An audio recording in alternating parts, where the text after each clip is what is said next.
All right, Big Man. Today is Friday, December 4th. Welcome to the Dog Walk, presented by Barstool Sports. I'm joined again by True Crime Allie. Allie, how we doing today? Good, doing good. Good, Allie. It's great to have you back. So, Allie, you're gonna be the girl here. So I'm excited for that. Welcome to the show. Every Friday, it's gonna be me and Allie running through. So it's gonna be good. Yeah, I'm excited to be here. Excited to get some more crime in your guys' life. Yeah, for sure. So you also have I think you just started a new Instagram, right? So if people want to follow that, where could they find that? What's the tag? Yeah, the tag for that is True Crime Alley, all lowercase, and Alley is spelled Allie. So now there's like 100 different ways to spell it. That's right. Actually, I was telling one of our guys in the office, like, oh, I got to do a podcast with Allie. Like, oh, who's that? And then because I saw it on the sheet, because I send out like a information thing every day, and like, oh, there's like a million different ways to spell it. So you're right. There is. There's a lot of different Alleys. Yeah. But no, it's gonna be good. Feel free to DM her any topic you guys want to hear. She's gonna be, lead a big part of this charge here. So we want to hear what you guys want to hear. So we'll dive into it. We'll do these episodes, and it'll be we'll work that way. It'll be good. But before we really get into today's episode, I obviously want to talk about JP Graziano's because we have the special promo code going on right now. Ellie, have you had JP's yet? Are you familiar with JP Graziano? I haven't, but I've heard you talk about it before, so now I feel like I need to hop on the bandwagon. Yeah, now that you're in the group, like you just like it's just gonna become like part of your daily routine. Like, you're gonna exactly. You're gonna throw it in whatever you cook. You're gonna get the giardiniera, muffalata, whatever it is. Like, it just becomes part of your blood because Jim from JP Graziano and just the whole restaurant, everyone that works over there are guys and girls, whoever it is, and they have this promo code, Allie. It's enter the code Eddie EDDIE at tasterealchicago.com and you get 25% off. Okay, 25% off. This is the last call. This is the last show of the week. So get your promo code in, and if you get it in, it'll be there before Christmas. So spice up your Christmas, make everything taste a little bit, have a little different flavor with some JP Graziano's. Once again, tasterealchicago.com. Enter the code Eddie EDDIE. You get 25% off. Go support JP Graziano's because they support the show. All right, Allie. So today's true crime focus is going to be on the lipstick killer. Yes, the infamous lipstick killer. So William George Heirens, he was born in Evanston, Illinois in 1928. So we've got a true local here. He confessed and was sentenced to life in prison in September of 1946 for the murders of 45-year-old Josephine Ross, 35-year-old Frances Brown, and 6-year-old Suzanne degnan. So you have the name. The name is, is that like that's like a cornerstone of like a very infamous serial killer, right? If you got that kind of name that pops. And the lipstick killer, definitely, like when you sent this to me, I was like, my ears kind of perked up. I was like, oh, I've actually like never done a lot of research on him. But when I heard that, I was like, wow, like this, you got my attention. You know what I mean? Yeah, he's branded. Yes, exactly. It's interesting, but we'll get into that, which is really interesting because like lipstick is a very small piece of this case. So somehow they just latched onto it and it ended up being a thing, but yeah, that's what it is. That's what everyone knows him as now. So unfortunately, so William George Heirens himself, was never your most upstanding citizen. He started his crime streak when he was 13 years old. He was caught for carrying a loaded gun around, which I don't know about you, Eddie, but when I was 13, I'm pretty sure the only gun I had ever even like touched was like the OG Nintendo duck shooting game. Like, you had a super soaker. You had a super soaker, Allie. Come on. Yeah. Oh, you know what? Yeah. You might be right there. Yeah, but right. That's it. I agree. But like 13 years old, you're getting caught for having a loaded gun. That's a red flag right off the bat. Yeah, for sure. He was definitely no peach. And then, he grew up just constantly being caught for burglary after burglary, which he confessed he just like did for fun, which, burglarizing is never on the top of like my bucket list, but I mean, I guess everyone's different. Yeah, I guess I don't know. Like maybe it's like it's the rush, right? I assume like Yeah, that's what. yeah, the adrenaline rush, or Yeah. kleptomaniac. I don't know. Um, because of all his burglarizing, though, he was sent to reform schools and correctional schools, and just to try and get him back on path, but never really worked. He kept burglarizing, which eventually ended up leading to his arrest when he was 17, and that's how he got deemed the lipstick killer, linked to being the lipstick killer. Um, so overall, the lipstick killer had 3 victims. The first victim was Josephine Ross, who was killed in June of 1945. Her cause of death was multiple stab wounds, and she was found in her home, again, stabbed to death, and her head was wrapped in a dress, which is interesting. And it was said that she was killed because she walked into her home on someone burglarizing it. She walked in on the burglar and then was killed as a result of that. So was she decapitated? Like was her whole head off? Did you see that, or was it one of those things where she was just kind of laying there and they just like mummified her head? I guess. Yeah, no, her head was still on. It was just wrapped in a dress, and she had been stabbed to death, which is just, and again, that could like kind of go with not premeditated, as far as like just using, the killer used whatever that was there. But it's just kind of strange. She walked into her own home and ended up being killed for it. That's just crazy for me to think of. Yeah, that's interesting then, because if he has this trajectory of being caught with a gun at 13, to 17, he's doing burglaries for the thrill of it. Like, what do you think? Like, this was probably obviously premeditated, right? Like he was looking to take something, or what do you think was the deal here? Seemingly, like, so in addition to that, the police found that there's nothing taken from her home. So whoever was trying to burglarize it, whether it was William Heirens or someone else, I mean, they didn't do a very good job because they ended up killing someone and not even taking anything. So like, burglary gone wrong, ended up in a murder, which to me, it seems more of like she was in the wrong place at the wrong time, even though she was walking into her own home, than like a premeditated thing. So I don't know. I'm not convinced it's premeditated yet, but it could be. Yeah, it's tough to say. I mean, and who knows? Like they could have had that in the first place to go for burglary, and then you kill someone. It's like, hey, like you freak out. I don't even want anything. Like I don't want to be linked with anything. I'm just gonna take off. So or that like, is interesting, though. Or something, something like that.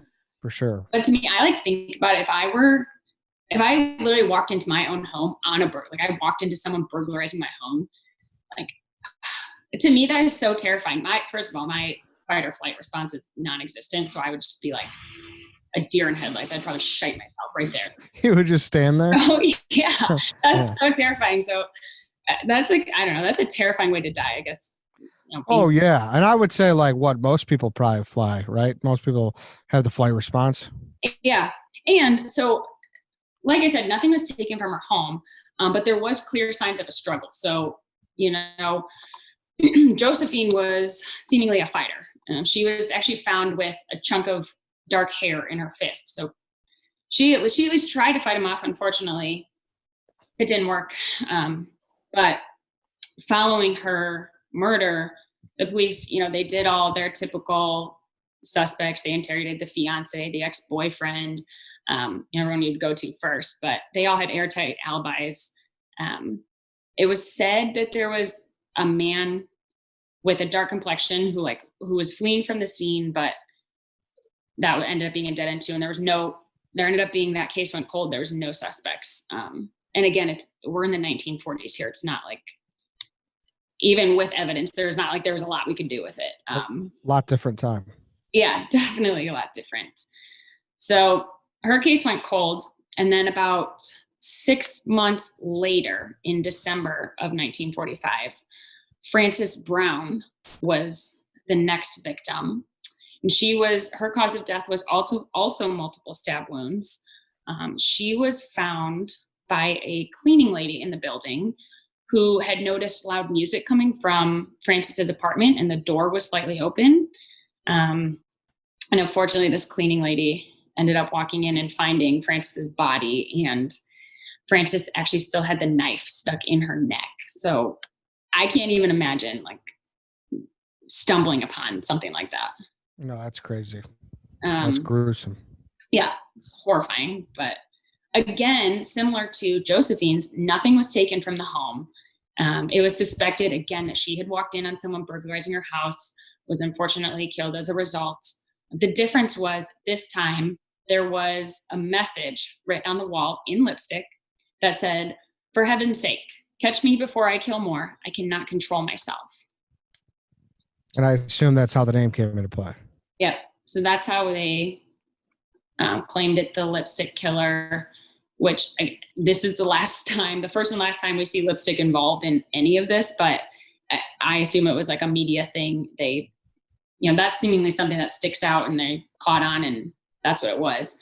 Kind of changing my mind too. Like how I said, maybe he went to burglarize the house and then, he killed her and then they freaked out and didn't left everything. Mm-hmm.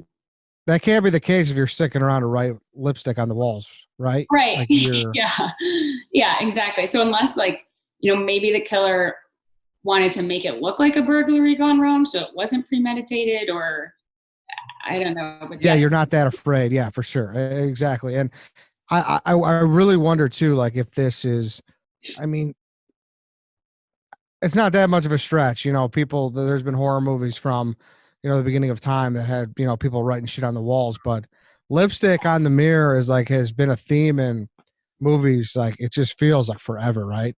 Yeah, exactly. And this is way back when, so maybe he was the OG writing on the walls. Yeah, that's not to be like that's leaving your mark. Like that's that's pretty profound. Yeah, for sure. Definitely marking your territory there. At this scene, though, there was more evidence that was found than Josephine's. So there's a bloody fingerprint that was found on the door, and a witness said that they heard gunshots around 4 a.m.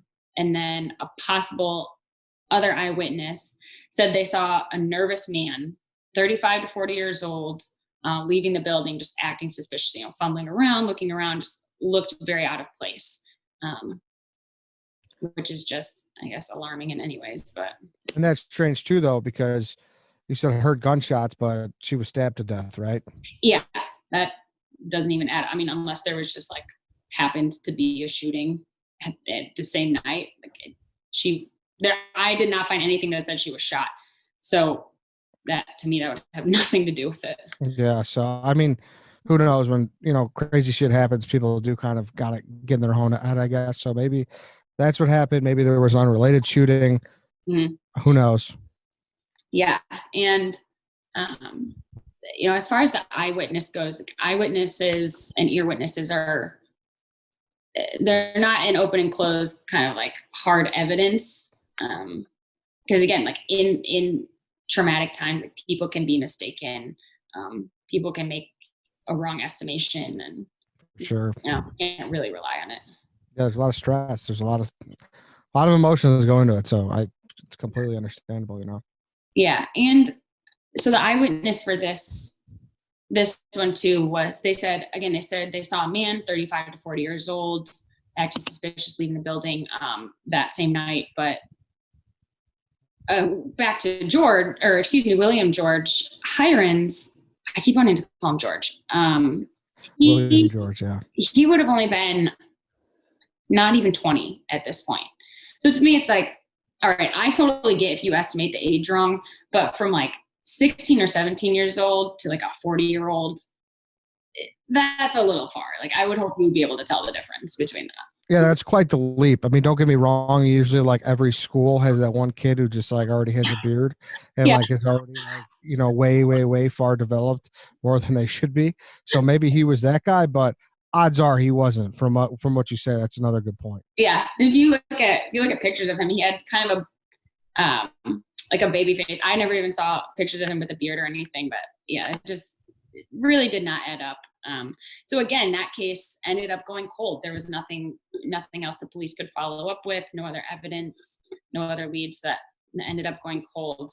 But only a month later, in January of 1946, the worst, to my mind, the most horrendous, just awful victim of all of these was Suzanne Degnan. She was only 6 years old, and she was killed in January of 1946. Her family had actually noticed that she was missing from her bed and ended up calling police. Had been kidnapped. There was a letter that was found outside her window with a ransom note attached to it. And the ransom note said, "Get $20,000 ready and wait for word. Do not notify FBI or police. Bills in 5s and 10s. Burn this for her safety." So, and again, like $20,000 back then was obviously a lot more than it is now. So he was requesting a large amount of money, small amount of bills. The family had already notified police before they even found this ransom note. So that kind of went to the wind, but we'll find out it doesn't really matter because unfortunately she was already dead at this point. But they had the ransom note and they had the ladder. So before they knew she was dead, they at least knew they had a kidnapping on their hands. Yeah. And was there like anything else that was going on? I think I read somewhere that there was maybe some taunting or something going on with that too. Yeah. So there was a guy that kept calling the Degnan household and being like, "Oh, where's my money? Where's my money? You get me my money." He always hung up quickly though, and there's never anything like traceable from it. And it ended up just being like random kids playing a sick joke, which is honestly disgusting if you ask me, but yeah, it's brutal. Yeah, it's horrible. Eventually though, an anonymous tip came into the police that said to check the sewers for Suzanne's body. So police went and checked the sewers, and they ended up finding Suzanne's head, just her head, in a catch basin in an alley nearby. So at this point, we obviously know that she has been murdered. So they start looking for the rest of her body, and they end up finding her right leg in a different catch basin. They find her torso in a storm drain, and they find her left leg in a different alley that was nearby. And then for a while, for about a month, they could not find her arms. It took them about a month to find her arms, and they ended up being in an alley close to where her head was found. Damn. That's like totally mutilated. That's horrible. Completely dismembered. And again, very, very different from the first two, which personally, I have a hard time even connecting this one with the first two. I have no idea how they're connected other than like the police say they were connected. Seemingly they happened all in a similar time frame, but nothing like the first two. Yeah, no, that's crazy gruesome. And, obviously the ransom aspect, it being a younger child, just it being a child, sorry. And then just how did the anonymous tip from the sewers, like that's kind of strange, right? Go check the sewers. So they got the anonymous tip to go check the sewers. And to me, what I found was like the police went and obviously did a lot of follow-up in the sewers, but seemingly they weren't able to connect that lead. Like whoever submitted the lead, they're just like, "Oh, check the sewers." We're like, "Oh, hey, thanks for the lead. Like, have a great day." If I were getting that call, I'd be like, can you give me a little more? Like, who is this? Yeah, so sure. Whoever, seemingly it had to be someone who knew that she was there. Yeah, you would think. And then what do police do after that? They just kind of like, how did the investigation go from there? So once they had her body, they obviously had a lot of evidence at that point, but still no leads as to who was the one who did this. So they ended up questioning hundreds of people and polygraphing hundreds of people. And every time they're like, "Oh, we got the guy. And then, kind of made themselves look like a fool and they're like, "Oh, never mind. Just kidding. It was the wrong guy." And they ended up with a bunch of false leads, and her case ended up going cold because they couldn't find him and they couldn't connect anyone until about 6 months or so later. William George Heirens was arrested for another burglary. and he ended up, getting linked to it. But the police ended up questioning so many people. But again, there was no leads to it. Yeah, so no leads to it, like you said, shocker, like another attempted burglary. And then what was like the big thing that kind of like put them in the same, like if he got caught with another burglar, like what really put him over the top and of them looking into him to being this person? Was there anything there, or where does this kind of go next? Yeah, so when Heirens was arrested, it was about 5 months after they had found Suzanne's body. And he was linked to it because the apartment building he was arrested from was close to Suzanne Degnan's house. So essentially they got this guy for burglary, like, oh, look, he's got a criminal record. This is close to this really brutal murder nearby. Like, it must all fit together. Which, it's kind of a loose tie if you ask me, but I'm sure they were feeling pressured to pin it on someone. So this was kind of their next go-to. Yeah. And then isn't there something about a flower pot too? I remember reading in the research. Yeah. So when police went to arrest Heirens for the burglary, they ended up had to chase him down, and they eventually caught him because they dropped flower pots on his head and knocked him out. That sounds like a movie where they're like chasing people through like gangways, and it's just you just drop it. Yeah, you got caught. A flower pot got dropped on your head. It's like, seems like a cartoon. It's an effective way. Yeah, it's definitely an effective way. So then now they have him. Obviously, they take him into custody. Like he just confesses, or what kind of what does he do from there? So he was taken into custody, and this is where it gets really messy as far as like the investigation goes, because he was just absolutely brutalized by the police, coercion, and he ended up confessing. But there was a lot that like the police did that was super unethical, that really did not aid in his confession at all. Oh yeah, so there was some interrogation here. They beat him up, coerced him, kicked him, and burning him in the nuts. Yeah. So they were not gentle with him at all. They kicked the crap out of him, used coercion methods, and ended up chemically burning him, down yonder with, I think it was ether. Wow. That's just crazy. So brutal. Yeah. He claimed that he was held for days and days without food and water. He was, like we said, beat up. He was deprived of the essential needs. And then eventually he was put under the influence of a drug called sodium pentothal, otherwise known as truth serum. And he ended up, while he was in this drug-induced state, he ended up confessing to everything. And the police were like, all right, that's all we need. We got the guy, essentially. So how confident can you be in that, though? Because, I mean... Yeah, exactly. And again, this was back in the 1940s, so this is a very different time than we have now. But essentially, when he was in his drug-induced state, when he had truth serum, he confessed to all the murders and claimed that it was his alter ego, George Merman, that committed all these murders. He came out of drug-induced state, obviously recanted what he was saying. He's like, I have no idea where that came from. I don't recall anything from that. Like, that was not me. But still, the police were still like being super brutal with him and just terrorizing him. So he really essentially had no choice but to confess. Like, the police were just not letting him go on this one. So he ended up being the fall guy. So then he confesses in August of 1946 to all the killings. Mm-hmm. He claimed to have gotten rid of the knife that was used to dismember Suzanne. Mm-hmm. He tossed in the L tracks, he said, too, right? Yeah.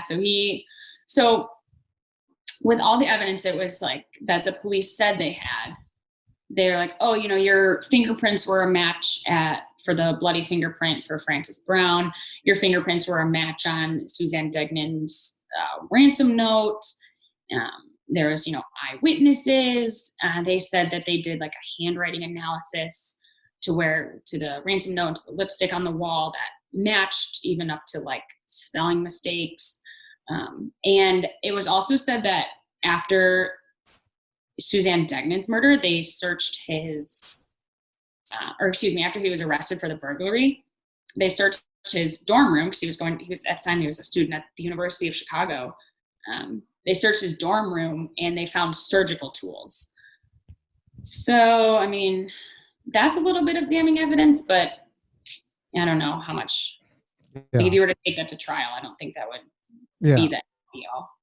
So in a sense, right now we have the lipstick killer, killed 3 people. The guy was from Evanston, Illinois, stabbed 2 people to death, and then dismembered a 6-year-old. Right. Okay. He was a rabid burglar. Okay. He just was constantly burglarizing places. And that's how he got caught again. Got a flower pot tossed in his head, was taken in, was pretty much tortured to confess. And then when he woke up from his truth serum, he said, no, that wasn't me. I didn't do any of that. But then they were able to get a cleaner confession later on where they also were kind of able to link some evidence to him. So that's like, in a nutshell, kind of what happened, right? Yeah, exactly.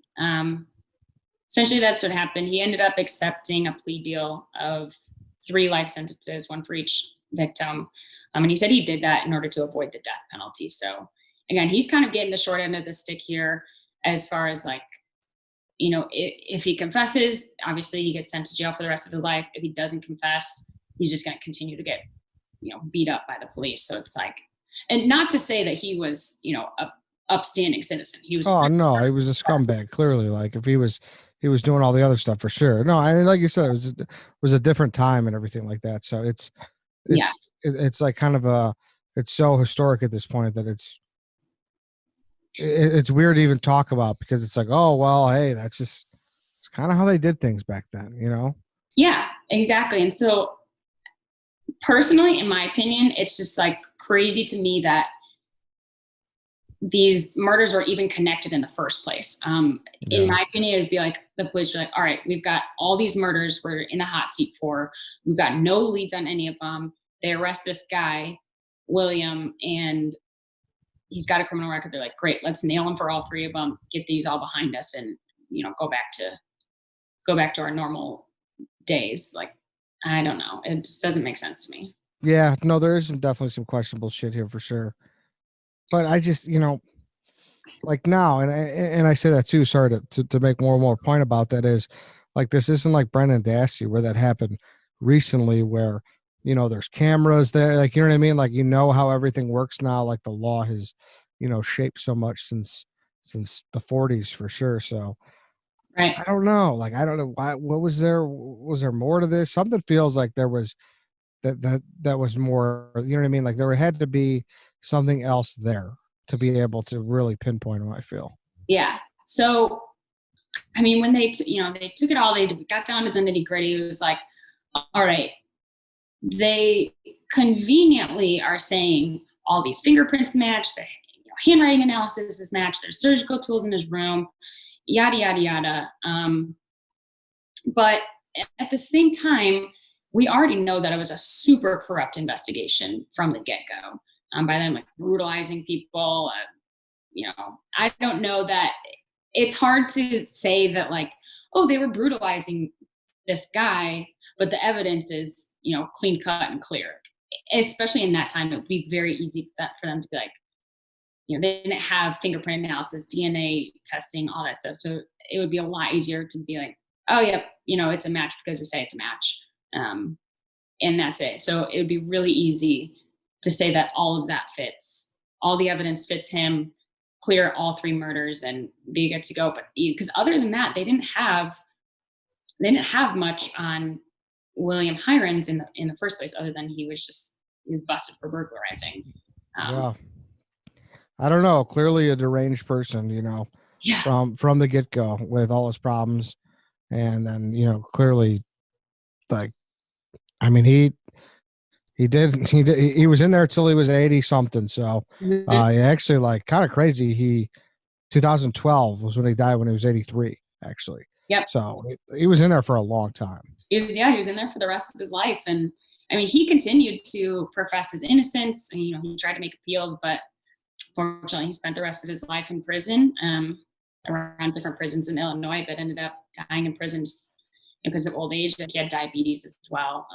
Obviously it's complicated to have health problems while you're in jail. And, you know, I don't think that we'll ever have a super crystal clear answer to who the lipstick killer is, if these cases are even related, or if it was William Heirens in the first place. Yeah, you're right. I mean, it's kind of, that's where we recommend people go out there, do your own research, and kind of let us know what you think, because it's a weird case for sure, but we're definitely one that's profound just because of the lipstick factor. Like I said, it's kind of how it works. Like the media kind of knows what they're doing with that, where they feed us this, oh, he's got the name, he's a lipstick killer, he drew in lipstick, and it's in every fucking damn movie since then. So I don't know. It's an interesting one for sure. Yeah, exactly. And I think this is a case where people can contradict till they're blue in the face. I mean, there's just so much, you know, evidence that's up in the air and theories that are up in the air. So yeah, I'd love to know what everyone else thinks about it. But I don't know. Like I said, I don't think we're ever going to have any clear-cut answers for it. Nope, unless if we get some, you know, reverse DNA, that's been kind of happening a lot lately. So that's very true. We have been going back and solving this without all the technology we have today. But so maybe, who knows? Maybe they'll do that one day. Yeah, for sure. So, all right, that's I think that's it for today. Allie, thank you. Make sure you go follow her again on Instagram. Make sure you're DMing her some topics. We'll get into it. She'll be in studio too, so the audio will be a lot better. I know if you're listening, we were talking beforehand. She's having work done in her apartment, so there's a little bit of a saw there. So don't worry, everything's gonna get kind of shaped up here. Second podcast, everything's good. All right. All right. Well, thanks so much. I appreciate it. Yeah, for sure. All right, everybody. That's it for today. It's it for this week. We'll see you all on Monday.